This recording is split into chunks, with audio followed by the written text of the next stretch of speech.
na nakasama namin kayo.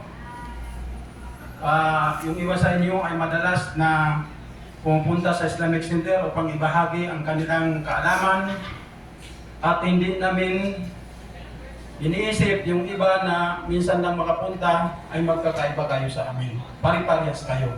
Kasi alam namin na hindi rin naman pwede na lahat kayo pupunta tapos iwan niyo ang mga responsibilidad niyo sa pamilya niyo, sa mga RSD, tapos hindi rin magkasya yung oras natin na lahat kayo makapagturo.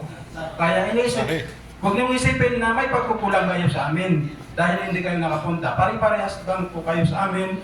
Ngunit, kahit malungkot man na iiwan niyo kami ngayon, ay masaya din dahil katulad ng sinabi ni Agudat na para kayong mga polis na nakagraduate, training lang dito at ngayon ay i-deploy na kayo sa field. Pag-umpisa na yung assignment nyo upang mabigyan nyo ng full-time ang sarili nyo, ang bayan nyo, na maipaliwanag nyo sa kanila ang tunay na turo ng Islam.